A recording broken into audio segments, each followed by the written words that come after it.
नमस्कार, आप देख रहे हैं भारत समाचार और मैं हूं आपके साथ नंदिनी यादव। वक्त हो चला है खबरों का, रुख कर लेते हैं खबर की ओर।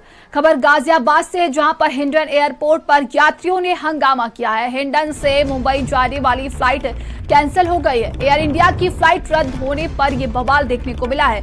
यात्रियों को नई शुरुआती की जानकारी नहीं दी गई है। देर रात फ्लाइट आईजीआई एयरपोर्ट डाइवर्ट की गई है। एयरलाइन के खिलाफ यात्रियों में नाराजगी देखने को मिली है। तो देखिए, ये जमकर बवाल किया है यात्रियों ने। ये गाजियाबाद से बड़ी खबर सामने आ रही है। हिंडन एयरपोर्ट पर यात्रियों ने हंगामा किया और आपको बता दें कि हिंडन से मुंबई जाने वाली फ्लाइट को कैंसिल कर दिया गया, जिसके बाद से यात्रियों ने ये जमकर हंगामा किया है। एयर इंडिया की फ्लाइट रद्द होने पर यह बवाल देखने को मिला। तो कहा जा रहा है कि शुरुआती जानकारी यात्रियों को नहीं दी गई है। संवाददाता लोकेश हमारे साथ जुड़ गए। लोकेश, यात्रियों का ये जमकर बवाल देखने को मिल रहा है, उन्हें एक सटीक जानकारी नहीं दी गई। देखिए, ये पूरा मामला जो है वो कल दोपहर का है। पहले तो ये फ्लाइट 11 बजे के करीब जाने के लिए शेड्यूल थी। बाद में 2 घंटे तक इसका कोई भी जानकारी नहीं दी गई। जब बाद में जानकारी ली गई तो पता ये चला कि ये जो हिंडन एयरपोर्ट से सर्विसेज है मुंबई के लिए एयर इंडिया एक्सप्रेस की, ये कैंसिल कर दी गई है। फिर उसके बाद जो यात्री थे, यहाँ से करीब 150 यात्रियों को यहाँ इंदिरा गांधी एयरपोर्ट ले जाने को थे, क्योंकि यहाँ से जो फ्लाइट लैंड करनी थी वो लैंड नहीं कर पाई थी और वो डाइवर्ट कर दी गई दिल्ली के लिए, जिसके बाद लोगों ने जमकर हंगामा किया और एयरलाइन कंपनी पर ये आरोप लगाया कि उनके द्वारा कोई भी जानकारी सही समय पर नहीं दी गई, जिसकी वजह से कई लोगों को बहुत महत्वपूर्ण कार्य थे मुंबई जाने के लिए, वो कार्य प्रभावित हो गए। दरअसल हिंडन जो सिविल टर्मिनल जब से बना है एयरपोर्ट, तब से इस तरह की लगातार शिकायतें आ रही हैं, क्योंकि वहां पर पार्किंग स्पेस कम है। इसको लेकर एक तरफ अलग से लैंड एक्विजिशन की कवायद चल रही है। बावजूद इसके जो एयरलाइंस कंपनी है वो इस तरीके की जो जानकारियां हैं समय पर वो नहीं देती हैं और लास्ट मिनट पर जब फ्लाइट डाइवर्ट होती है तब कैंसिलेशन की जानकारी देती हैं, जिसके बाद यात्रियों को काफी परेशानी का सामना करना पड़ता है। जी, तमाम जानकारी के लिए आपका बहुत बहुत धन्यवाद। देखिए, मुंबई जाने वाली फ्लाइट को कैंसिल कर दिया गया, जिसके बाद से यात्रियों ने जमकर हंगामा किया और कहा जा रहा है यात्रियों की तरफ से कि उन्हें शुरुआती कोई भी जानकारी सटीक नहीं दी गई। और अब खबर महोबा से है, जहां पर 2 पक्षों में लाठी डंडे चले हैं, जिसमें 1 दर्जन लोग घायल हो गए। मकान का छज्जा बना है खूनी संघर्ष का कारण। कोतवाली क्षेत्र के रायकोट मोहल्ले का ये पूरा मामला है और आप ये तस्वीरें देखिए, किस तरीके से 2 पक्ष आपस में भिड़े, जमकर एक दूसरे पर लाठियां बरसाई गई हैं, जिसमें कहा जा रहा है कि कई लोग घायल भी हो गए। तो कहा जा रहा है कि मकान का छज्जा ही खूनी संघर्ष का ये कारण बना है। इसी को लेकर 2 पक्ष आपस में भिड़े, ईंट पत्थर और लाठी डंडे बरसाए गए हैं। तस्वीरों में आप साफ देख सकते हैं किस कदर इन लोगों पर खून सवार है और इसमें कहा जा रहा है कि कई लोग घायल भी हो गए हैं।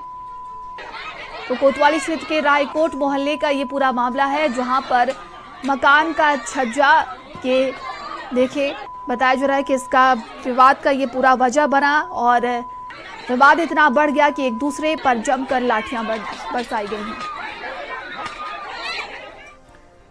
और अब खबर बदायूं से, जहां पर पुरानी रंजिश के चलते सड़क पर मारपीट की गई है। जमकर चले हैं ईंट पत्थर और वीडियो अब सोशल मीडिया पर तेजी से वायरल भी हो रहा है। 2 महिलाओं समेत आधा दर्जन लोग इसमें घायल हो गए।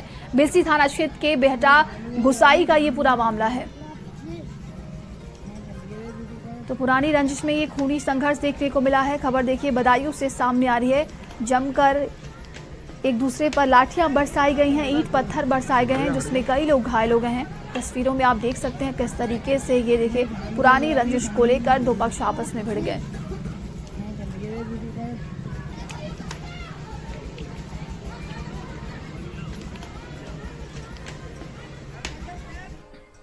और संभल से ये बड़ी खबर सामने आ रही, जहां पर 12 पुलिसकर्मियों पर केस दर्ज करने का आदेश दिया गया है। तत्कालीन प्रभारी निरीक्षक समेत अन्य पुलिसकर्मी इसमें शामिल हैं। फर्जी जेल भेजने के आरोप में फंसे हैं 12 पुलिसकर्मी। चंदौसी स्थित जनपद न्यायालय ने यह आदेश दिया है। लूट में जेल भेजे गए आरोपी ने अपील की थी। बहजोई कोतवाली क्षेत्र का ये पूरा मामला है। तो ये बड़ी खबर देखिए संभल से सामने आ रही, जहां पर बताया जा रहा है कि 12 पुलिसकर्मियों पर केस दर्ज करने का आदेश दिया गया है। तत्कालीन प्रभारी निरीक्षक समेत अन्य पुलिसकर्मी इसमें शामिल हैं। वहीं कहा जा रहा है कि फर्जी जेल भेजने के आरोप में 12 पुलिसकर्मी फंसे हैं, जिन पर केस दर्ज करने के आदेश दिए गए हैं। चंदौसी स्थित जनपद न्यायालय ने ये आदेश दिया है। तो लूट में जेल भेजे गए आरोपी ने अपील की थी और फर्जी केस में देखिए जेल भेजने के आरोप में न्यायालय की तरफ से अब आदेश दिया गया है कि उन सभी पुलिसकर्मियों पर केस दर्ज किया जाए। बहजोई कोतवाली क्षेत्र का ये पूरा मामला है। तो देखिए फर्जी जेल भेजने पर यह बड़ा एक्शन लिया गया है और 12 पुलिसकर्मी पर अब केस दर्ज होगा। ये बड़ी खबर संभल से सामने आ रही है।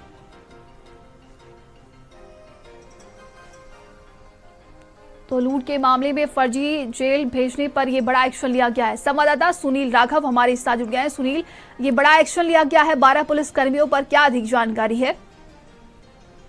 जी मैं बता दूं, ये बहजोई कोतवाली क्षेत्र में 2022 के का जो मामला है, यहाँ पर ये बताते हैं जो एक आरोपी है वो बदायूं जेल में बंद था। तो एक लूट की घटना हुई थी 25/2022। तो ये उसका आरोप है कि मैं जेल में बंद था बदायूं, और लेकिन मेरे लिए 25 तारीख में की घटना में संलिप्त मानते हुए इन पुलिसकर्मियों ने जांच पड़ताल के दौरान मुझे गिरफ्तार किया और गिरफ्तार करके फर्जी मुठभेड़ दिखाते हुए मुझे जेल भेज दिया। तो उसने दावा किया था, कोर्ट में साक्ष्य प्रस्तुत किए थे कि मेरी रिमांड और जो जेल में पेशी और जो जेल जाने के जो साक्ष्य थे और छूटने के साक्ष्य दोनों प्रस्तुत किए थे। तो उस पर निर्णय लेते हुए न्यायालय ने यह आदेश दिया है कि जो पुलिस मुठभेड़ में या जो कार्रवाई में सम्मिलित हैं विवेचक, तत्कालीन सीओ प्रभारी रहे थे पंकज लवानिया वो, और जो विवेचक थे वो, क्राइम इंस्पेक्टर थे वो, मतलब कुल मिलाकर के 12 पुलिसकर्मियों के खिलाफ केस दर्ज कर 3 दिन के अंदर रिपोर्ट तलब की है।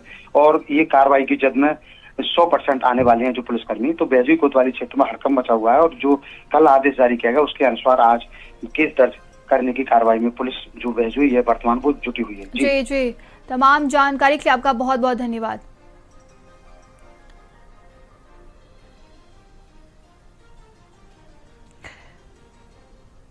चलिए आगे बढ़ते हैं और देखिए दिल्ली से बड़ी खबर सामने आ रही है, जहां पर नरेला में पुलिस और बदमाशों के बीच में मुठभेड़ हो गई है। मुठभेड़ में बदमाशों के पैर में गोली लगी है।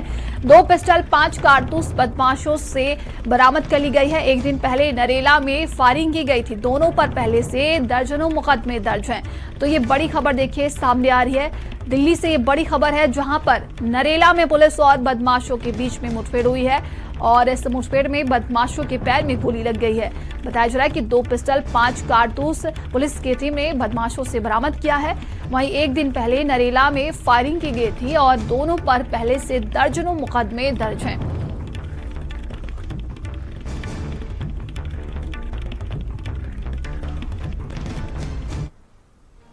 खबर मेरठ से, जहां पर जानी थाना पुलिस बदमाश के बीच में मुठभेड़ हो गई है। 25,000 का इनामी बदमाश शिवा राणा घायल हो गया है। हत्या के मामले में शिवा फरार चल रहा था। वहीं तमंचा, कारतूस और चोरी की बाइक बरामद कर ली गई।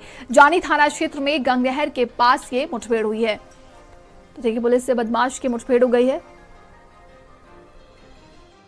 थाना जानी द्वारा नहर पुलिया के पास संदिग्ध व्यक्ति और वाहनों की चेकिंग लगाई गई थी।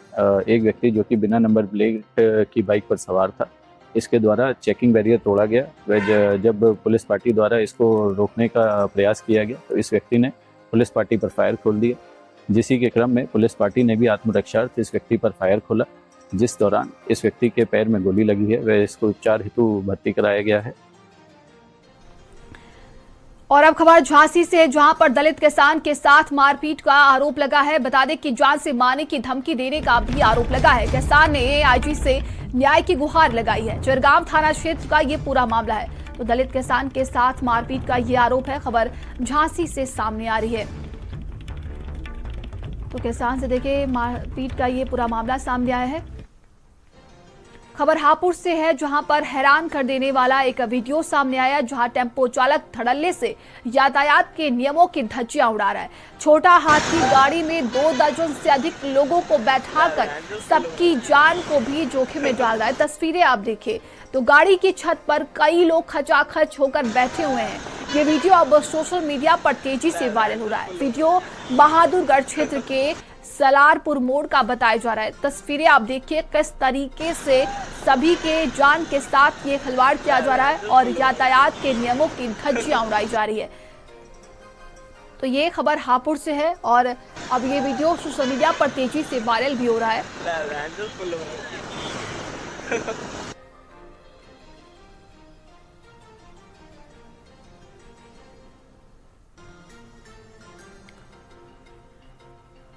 आगे बढ़ते हैं और नवी मुंबई इंटरनेशनल एयरपोर्ट ने अपनी पहली आगमन और प्रस्थान उड़ानों के साथ व्यावसायिक परिचालन की औपचारिक शुरुआट कर दी है। 25 दिसंबर 2025 को एयरपोर्ट पर पहली व्यावसायिक उड़ान इंडिगो की फ्लाइट 6E460 बेंगलुरु से सुबह 8 बजे उतरेगी, जिसकी पारंपरिक जल तोप अभिवादन दिया गया और इसके बाद इंडिगो की ही फ्लाइट 6E882 सुबह 8:40 पर हैदराबाद के लिए रवाना हुई। इसके साथ ही NMAI के पहला आगमन प्रस्थान चक्र पूरा हुआ। ये एयरपोर्ट नागरिक उड्डयन क्षेत्र के लिए अहम उपलब्धि है और मुंबई महानगर क्षेत्र की हवाई क्षमता को नया विस्तार देगा। तो नवी मुंबई को ये बड़ा तोहफा है। देखिए,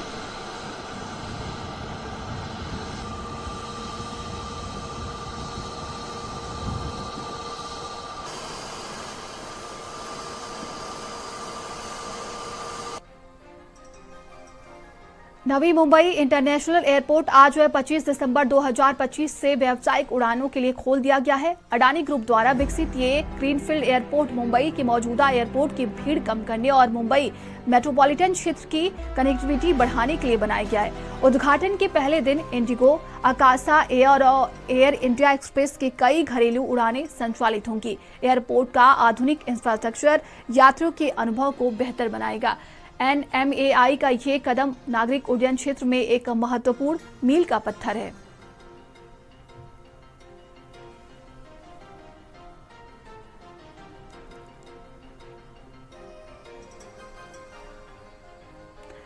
चलिए आगे बढ़ते हैं और ये खबर मुरादाबाद से है, जहां पर मुरादाबाद के पागबड़ा में आपकी वोट बचाओ संविधान बचाओ पदयात्रा का भव्य स्वागत किया गया।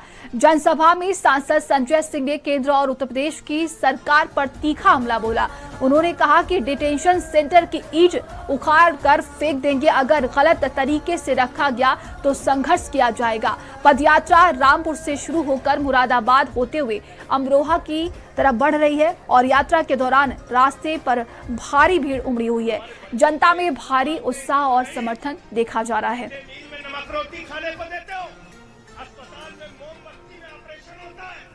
उत्तर प्रदेश के अंदर सड़कों का निर्माण करने के लिए उत्तर प्रदेश की सरकार को चेतावनी देना चाहता हूं। योगी मोदी की डबल इंजन की सरकार को चेतावनी देना चाहता हूं। इन 3.5 करोड़ लोगों में से किसी भी लोगों को गलत ढंग से अगर डिटेंशन सेंटर में रखने का काम किया तो उसकी ईंट तोड़कर उस डिटेंशन सेंटर को खत्म कर दिया जाएगा। मैं आपसे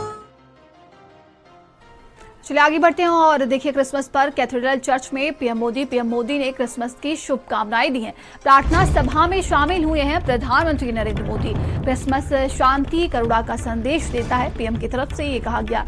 तो आज देखिए पूरा देश क्रिसमस का पर्व मना रहा है और पीएम मोदी कैथेड्रल चर्च पहुंचे, जहां पर उन्होंने क्रिसमस की शुभकामनाएं दी हैं। प्रार्थना सभा में भी शामिल हुए हैं प्रधानमंत्री नरेंद्र मोदी और उनकी तरफ से कहा गया कि क्रिसमस शांति करुणा का संदेश देता है। तो आज 25 दिसंबर का दिन और देखिए पूरे देश में क्रिसमस का पर्व मनाया जा रहा है।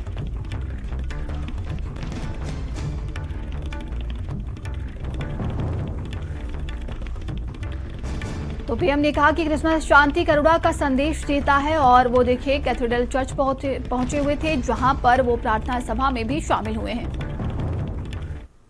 आगे बढ़ते हैं और लखनऊ के KGMU में चल रहा था एक ऐसा खेल जिसका पर्दाफाश तब हुआ तो पूरे देश के होश उड़ गए। दरअसल यहां चल रहा था लव जिहाद का गंदा खेल और आरोप लगा कि एक रेजिडेंट डॉक्टर पर। देखिए ये पूरी खास रिपोर्ट।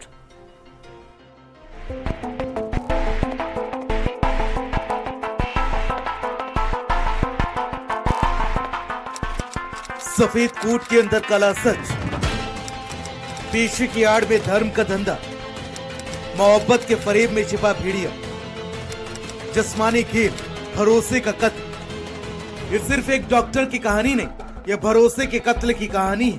ये सफेद कोट की आड़ में चल रहे उस खेल की कहानी है जहां इलाज नहीं शोषण होता है, जहां मोहब्बत नहीं धर्म की शर्त रखी जाती है। लखनऊ का KGMU प्रदेश का सबसे बड़ा मेडिकल संस्थान, जहां जिंदगी बचाने की कसम खाई जाती है, वहीं एक रेजिडेंट डॉक्टर पर लगा जिंदगी तोड़ने का आरोप। केजीएमयू के पैथोलॉजी में तैनात डॉक्टर रमीज मलिक की जिस तरह की करतूत सामने आई है, उसके बाद सवाल खड़े हो रहे हैं कि आखिर रमीज मलिक की क्या मानसिकता थी और ऐसा वो क्यों कर रहा था। क्योंकि ये पहला मामला नहीं है, इससे पहले भी फरवरी माह में उसने हिंदू महिला को बाकायदा अवैध धर्मांतरण का शिकार बनाया और उससे निकाह पढ़ाया था। अब ऐसे में ये देखना होगा और ये जांच के बाद ही साफ हो पाएगा कि आखिर रमीज मलिक की इसके पीछे क्या मानसिकता है या इस पूरे सिंडिकेट में और लोग भी शामिल हैं। नाम रमीज, पेशा रेजिडेंट डॉक्टर, चेहरा शरीफ, लेकिन आरोप बेहद खौफनाक। आरोप है कि रमीज मलिक ने अपनी ही साथी रेजिडेंट डॉक्टर को पहले प्यार के जाल में फंसाया, फिर शादी का झांसा दिया और फिर धर्म बदलने का दबाव बनाया। पीड़िता ने महिला आयोग की उपाध्यक्ष अपर्णा यादव से मिलकर आप बीती बताई। I just want to say that I have been harassed since July. I was in a relationship with this person, and then after I've discovered that he was married, I was harassed after that. If I wanted to get out of it, and I have just come to ma'am that she is going to help me, and I have all my hopes and everything with ma'am. I have issue with my security. I'm very scared. लेकिन कहानी खत्म नहीं होती, क्योंकि दावा है कि ये कोई पहली लड़की नहीं थी। जिस्मों के सौदागर रमीज ने पहले भी 2 शादियां कर रखी थी। पीड़िता का आरोप है कि आरोपी डॉक्टर की एक नहीं 2 शादियां हो चुकी हैं और दूसरी शादी भी धर्म परिवर्तन कराकर कराई गई। चौंकिए मत, क्योंकि जब यह सवाल केजीएमयू की विशाखा कमेटी में उठा तो आरोपी डॉक्टर ने कहा, मैं तो कुंवारा हूँ। आरोपी रमीज विशाखा कमेटी के सामने पेश हुआ। आरोपी का दावा है कि सहमति से रिश्ते बनाए गए। आरोपी का दावा है कि वो पहले से शादीशुदा नहीं है। पीड़िता का दावा है कि पहले 2 शादियां कर रखी हैं। केजीएमयू ने रमीज से शादीशुदा नहीं होने के सबूत मांगे। केजीएमयू की घटना को सरकार ने गंभीरता के साथ लिया है। उच्च स्तरीय जांच के निर्देश दिए गए हैं। जो भी दोषी होगा कड़ी कार्रवाई होगी। विशाखा कमेटी ने अपनी अंतरिम रिपोर्ट दे दी है। उसके आधार पर उस दोषी रेजिडेंट डॉक्टर को सस्पेंड कर दिया गया है तत्काल प्रभाव से। धर्म परिवर्तन के लिए प्रेरित करना है, उन धाराओं के तहत उस पे एफआईआर दर्ज हो चुकी है। अब सोचिए, जो खुद को कुंवारा बता रहा हो, उसी पर शादी, शोषण और धर्मांतरण के इतने संगीन आरोप। पीड़िता बताती है, अगस्त में पहली बार शोषण हुआ, फिर बार शादी के नाम पर रिश्ते बने। सितंबर में गर्भ ठहरने पर जबरन गर्भपात कराया गया और जब पीड़िता ने शादी की बात की तो सामने आई धर्म की दीवार। आरोपी ने दबाव बनाना शुरू कर दिया, धर्म बदलो नहीं तो वीडियो वायरल कर दूंगा, तस्वीरें फैला दूंगा, तुम्हारी जिंदगी बर्बाद कर दूंगा। दबाव, डर, धमकी और अंत में टूट चुकी एक लड़की। 17 दिसंबर, दवाओं की ओवरडोज, ट्रॉमा सेंटर, आईसीयू, मौत और जिंदगी के बीच जंग। ये वही पल था जब पिता को सच्चाई पता चली और मामला पहुंच गया मुख्यमंत्री तक। मुख्यमंत्री योगी आदित्यनाथ ने पीड़िता से फोन पर बातचीत की और भरोसा दिया न्याय मिलेगा। उधर पुलिस हरकत में आई। चौक थाने में एफआईआर दर्ज, यौन शोषण, धर्म परिवर्तन और धमकी। केजीएमयू में महिला डॉक्टर के साथ उसका शारीरिक शोषण करने और जबरन अवैध धर्मांतरण का दबाव बनाने मामले में जो पीड़िता है उसके पिता की तहरीर पर चौक कोतवाली में गंभीर धाराओं में मुकदमा आरोपी डॉक्टर रमीज मलिक के खिलाफ किया गया है। लेकिन अभी भी पुलिस की कई टीमें लगातार दबिश दे रही। जो संभावित इलाके हैं जहां पर डॉक्टर रमीज मलिक मिल सकता है, वहां पर पुलिस की टीमें लगातार दबिश दे रही हैं। लेकिन अभी भी जो आरोपी डॉक्टर है वो फरार है। केजीएमयू प्रशासन ने भी सख्त कदम उठाया है। आरोपी डॉक्टर निलंबित कर दिया गया, यानी हॉस्टल, क्लास, लैब सब बंद। लेकिन सवाल है, क्या ये सिर्फ एक मामला है या किसी बड़े नेटवर्क की परछाई? सफेद कोट अगर दागदार हो जाए तो भरोसा मर जाता है। ये मामला सिर्फ कानून का नहीं, समाज की आत्मा का है। सवाल एक ही है, क्या सजा मिलेगी या फिर सफेद कोट फिर बच जाएगा? स्पेशल डेस्क, भारत समाचार। और अब बात कर लेते हैं प्रतापगढ़ की, जहां 1 साल की मासूम को इंसाफ मिला था, वहीं पुलिस की नींद ने अपराधी को आजादी दे दी। ये सिर्फ एक आरोपी के फरार होने की खबर नहीं है, ये सिस्टम की उस गहरी नींद की कहानी है जो मासूम की चीखों तक नहीं सुन पाई है। ये आप रिपोर्ट देखिए।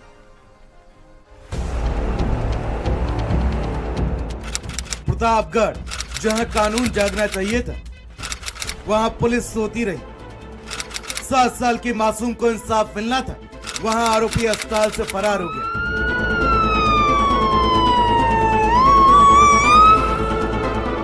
ये कहानी सिर्फ एक बदमाश के भागने की नहीं, ये कहानी है सिस्टम की नीति की। ये कहानी है उस पुलिस की जो मासूम की सुरक्षा का दावा करती है लेकिन अस्पताल में पहरा देते वक्त सो जाती है। 25,000 का इनामी और 7 साल की मासूम बच्ची के साथ दुष्कर्म के प्रयास के आरोपी जावेद, जिसे मंगलवार की देर रात पुलिस मुठभेड़ में घायल कर गिरफ्तार किया गया, गोली लगी, अस्पताल भेजा गया, लेकिन कहानी खत्म यही नहीं होती। बुधवार तड़के करीब 4 बजे जब पूरा सिस्टम सो रहा था, तभी पुलिस अभिरक्षा से भर्ती है इनामी बदमाश मेडिकल कॉलेज से फरार हो गया। रेप का आरोपी जावेद, जिसके साथ देर रात मुठभेड़ हुई थी और उसके बाद उसे अस्पताल में भर्ती कराया गया था, वो शौच के बहाने निकला और फरार हो गया। फरार होते ही पुलिस महकमे में हड़कंप मच गया। आरोपी की सुरक्षा में तैनात पुलिसकर्मी, दरोगा समेत 4 जवान गहरी नींद में सोते रहे और बदमाश इलाज के नाम पर सिस्टम को चकमा देकर भाग निकला। जिस आरोपी को पकड़ने के लिए उड़ैयाडीह बाजार बंद हुआ, व्यापारियों ने सड़क पर उतरकर प्रदर्शन किया, वही आरोपी गिरफ्तारी के बाद पुलिस की नाक के नीचे से भाग जाता है। बदमाश के फरार होते ही पुलिस महकमे में हड़कंप मच गया। एसपी ने त्वरित कार्रवाई करते हुए एक दरोगा समेत 4 पुलिसकर्मियों को निलंबित कर दिया। 20/12/25 को थाना पट्टी क्षेत्र में एक बालिका के साथ दुष्कर्म का केस आया था, जिसका FIR पंजीकृत किया गया था। उक्त अपराधी को लगातार तलाश की जा रही थी और वह इनामी अपराधी था। और आज आमापुर मोड़ के पास इंस्पेक्टर पट्टी द्वारा उसे रोकने का प्रयास किया गया, जिससे उसने गोली चलाई और पुलिस द्वारा डिफेंस में बचाव में गोली चलाई गई, जो उसके बाएं पैर में लगी है और उसको तुरंत अस्पताल में लाया गया और उसका इलाज चल रहा है। ये सब तो ठीक है साहब, लेकिन वो भी बताइए जिसने पूरे महकमे की इज्जत पर दाग लगा दिया। वो बात भी जरा बताइए जिसने आपके विभाग की कार्रवाई पर पलीता लगा दिया, और पलीता ऐसा कि अब पूरे पुलिस विभाग की थू-थू हो रही है। आमापुर के पास उसके पुलिस की मुठभेड़ होती है और पुलिस उसके बाद उसे मेडिकल कॉलेज लाती है। यहाँ पर इमरजेंसी में भर्ती कराया जाता है। जब पुलिस सोती रही, उसके बीच में ही वो पुलिस को चकमा देकर शौच के बहाने निकला और फरार हो गया। जैसे ही फरार की सूचना पुलिस महकमे को मिली, वहाँ हड़कंप मच गया। एसपी दीपक भूकर ने इस मामले में 4 पुलिसकर्मी जो लगे हुए थे उनको सस्पेंड कर दिया है और पुलिस एसपी ने लगभग 4-5 टीमें गठित की है और सभी टीमें इस समय मेडिकल कॉलेज में मौजूद है और बराबर उसको सर्च किया जा रहा है। लेकिन सवाल कायम है, निलंबन हो गया, लेकिन क्या जवाब मिल गया? अस्पतालों में पुलिस सुरक्षा सिर्फ औपचारिकता है? क्या मासूम बच्चियों के आरोपी इतने सुरक्षित होते हैं कि पहरेदार सो जाएं? अगर बदमाश फरार हो गया तो जिम्मेदारी किसकी? दिन में सख्ती, रात में लापरवाही और भोर होते ही इनामी बदमाश फरार। क्या यही है जीरो टॉलरेंस नीति? यही है महिलाओं और बच्चों की सुरक्षा?